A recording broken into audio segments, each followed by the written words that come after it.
Bonjour les enfants, bonjour les papas, bonjour les mamans.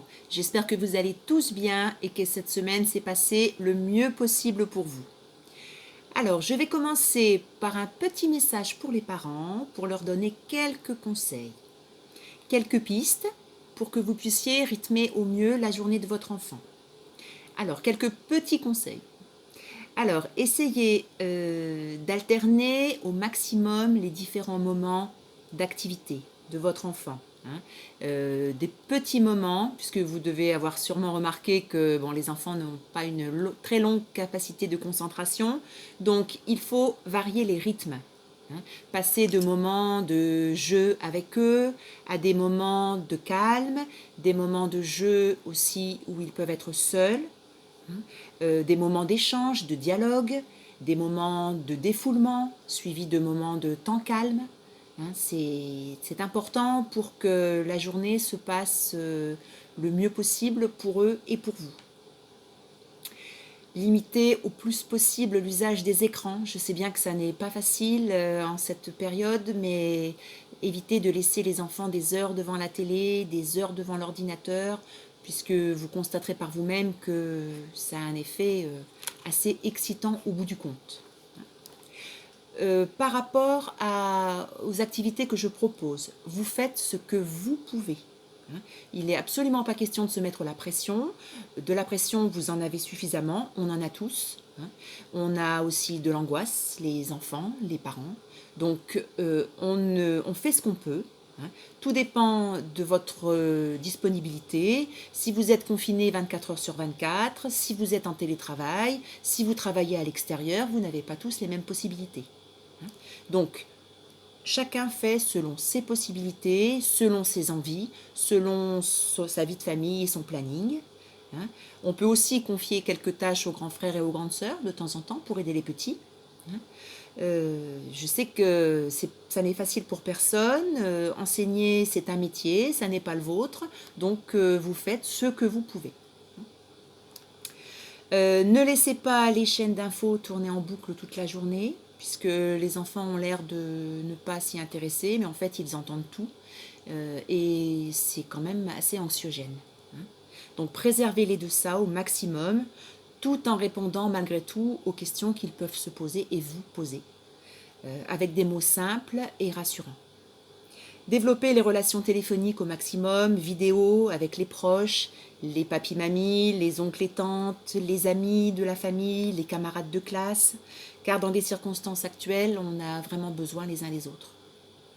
Cette semaine, je vous propose une activité principalement axée autour d'un album d'Éric Carle, que j'aime beaucoup, qui s'appelle La chenille qui fait des trous, qui parle du printemps, de la métamorphose d'une chenille en papillon, des fruits et des aliments et des jours de la semaine. Je me doute bien que vous n'avez pas forcément cet album à la maison. C'est pourquoi je vous conseille d'aller consulter des bibliothèques vidéo. Sur YouTube, il y en a beaucoup. Comment ça marche? Eh bien, vous allez sur la page en question. Je vais vous en donner quelques-unes. Il y en a une qui s'appelle Maman Doudou. Il y a aussi Maman Christie, Christy. Et pour ma part, j'ai trouvé l'album, donc La chenille qui fait des trous, sur une page qui s'appelle Tagada Soin de Soin Production. Donc vous avez toute la bibliothèque en ligne, vous cliquez sur l'album et là, les images défilent, vous voyez tourner les pages et l'histoire est racontée.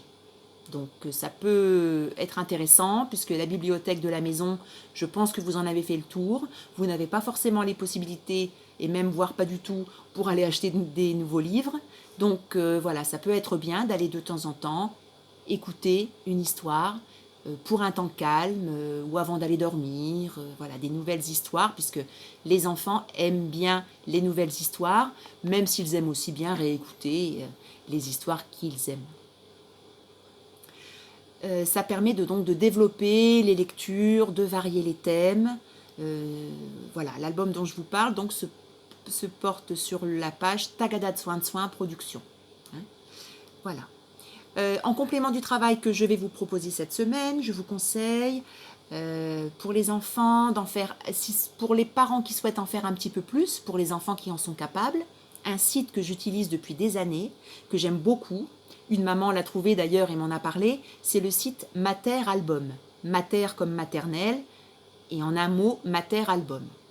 Donc on y trouve des listes d'albums qui sont travaillés au niveau pédagogique pour des petits ou des moyens ou des grands.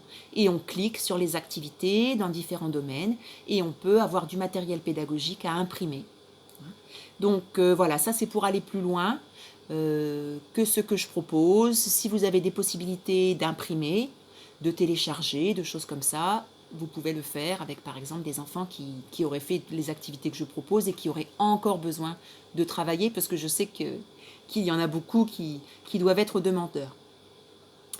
Voilà, j'ai beaucoup parlé aujourd'hui. N'hésitez pas à me faire part de vos remarques, vos découvertes, des difficultés d'apprentissage ponctuelles par rapport à tel ou tel travail. Hein. J'ai fait un partage d'adresse mail puisque tout le monde en était d'accord. Donc n'hésitez pas à échanger entre vous, à vous donner des trucs, des astuces, des conseils, un petit peu de réconfort aussi parce qu'on se sent tous un petit peu seuls. Merci pour les photos que vous me renvoyez, des activités, c'est super, ça me fait chaud au cœur de voir mes petits et mes moyens. Je vais les regrouper et je vous les ferai partager également. Voilà, je vous souhaite un bon courage à tous et j'embrasse bien fort les enfants. À bientôt.